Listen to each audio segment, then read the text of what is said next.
No other game has made me feel like a general on a battlefield. I spent 1,000 hours building my empire, but something changed. It doesn't feel the same anymore, which is why I quit Total War. So ever since I played Shogun Total War more than 25 years ago, I have continued to purchase and I've played all the Total War titles, well except for one, Thrones of Britannia, still somehow manages to repel my interest, but maybe someday Thrones of Britannia. But Total War has a special place in my video game heart. But by 2025, it's personally been a chore to load up a Total War game. The excitement, that feeling of being a general, all that ceased to exist for me. Now, just a disclaimer, I create strategy game content, so I do load up the games to capture footage, like this video that you're watching here. But I have stopped playing Total War for my own pleasure, which I used to do all the time, especially Shogun 2, a personal favorite of mine. A lot of it comes down to the fatigue of playing what seems to be like the same game over and over again. I call it the Call of Dutification of Total War. This is the era Creative Assembly, the makers of Total War, deserted their development cycle philosophy of a revolutionary game followed by an evolutionary one. This came to an end right after Empire Total War, which was perhaps a bit too ambitious of a project for them. CA seemed to regret doing something at that scale, which is why we got Napoleon Total War, which is a bit more scaled back without a lot of the campaign extras in Empire Total War. Now everything after that, you dear viewers may already know, has been an iterative improvement. And I use the word improvement rather lightly here, over the same old Warscape engine that has been built on over with duct tape and all that like an old rickety orc war machine. We'll show them pointy ears! I mean, who cares, right? As long as the games still bring in money. CA certainly didn't seem to care. As long as they could reuse the same engine, the same formula with a bit of a twist here and a bit of a wrinkle added there, fans would still buy them, and I was one of those fans. Until we of course didn't. The enshittification of historical Total War truly began with the success of the Total War Warhammer series, as Creative Assembly realized and saw that working on a bigger license like Warhammer would expand the audience of Total War, shifting priorities internally to focus on a massive trilogy that would ultimately ruin historical Total War. Yes, and I'll say that it seems to me the success of Total War Warhammer ruined historical Total War. They came up with that whole A Total War Saga thing, which in theory, this idea of rebranding smaller campaign Total Wars as a saga game and experiment with new campaign mechanics seemed good on paper, in theory. Some people loved the grand massive campaigns and some people preferred the smaller scope of something like Shogun or Shogun 2. But that really wasn't the problem. Development duties for historical Total War fell on CA Sophia, which I think they did their best with what they had.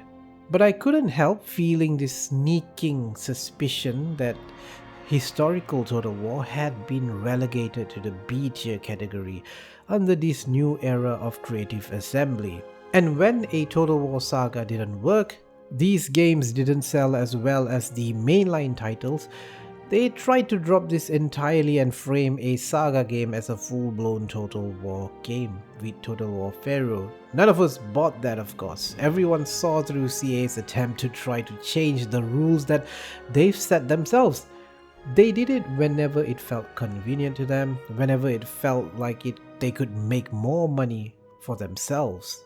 Like, how is Fall of the Samurai a Saga game? It's a standalone expansion to Shogun 2, just like Napoleon was to Empire. Like, what the hell, CA? I'll confess I'm not the biggest fan of Games Workshop's Warhammer and Warhammer 40k. Not that I don't like them, I'm just not that well versed on them. Which I know CA continues to make more DLCs for Total War Warhammer 3. And yes, if you're a fan of Warhammer, there is so much of content here, at least on the surface. That's what it looks like to me.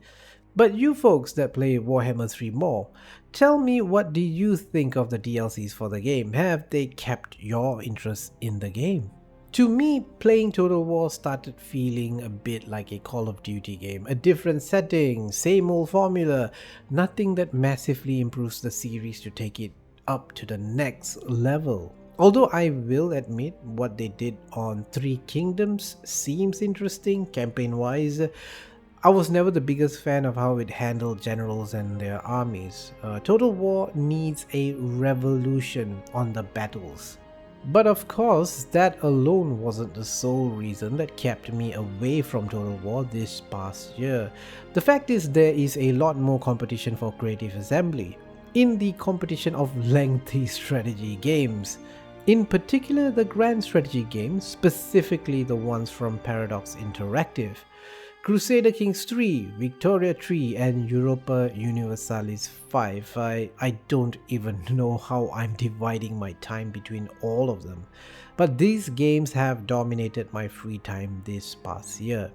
They've scratched that historical itch I have and have for the most part been pretty solid. Not perfect, and there is certainly room for improvement.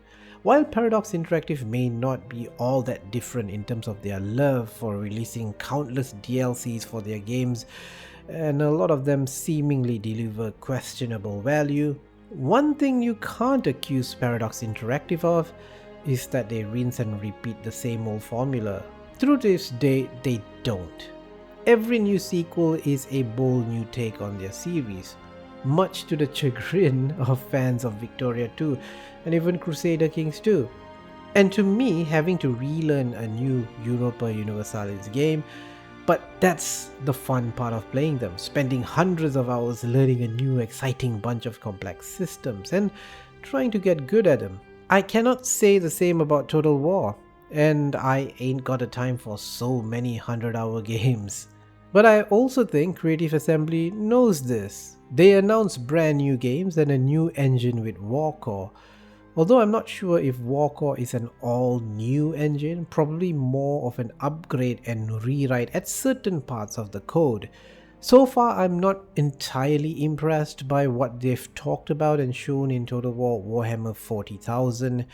The whole physics things, destroyed buildings can now crush units below them. I mean, sure, that's good, but not a mind-blowing new feature. I'd be wanting to go back to playing a Total War game. Now, there's a lot we don't know yet about that game, so I'll give them some benefit of a doubt, but I gotta be honest, I'm not super confident about how it'll turn out. They've now made the engine working on consoles, which means Warhammer 40,000 will be even more approachable to an even larger audience. And now, do you think they'll make it a much deeper strategy game? I'm not sure how they'll keep their core fans happy and while also expanding to an even bigger mainstream audience. And don't get me started on Medieval 3, that's a game I would rather not talk about until we got some solid idea about what the mechanics are, what are the mechanics they plan to introduce, not what ifs, not maybes. Anyway, I want to know your thoughts on Total War. Do you feel fatigued by this series?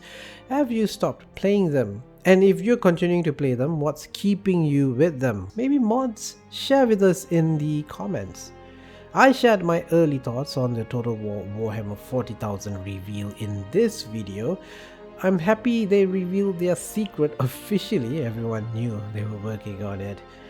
Will it be a return to form? Check out that video over here. Thanks for watching and farewell, friends.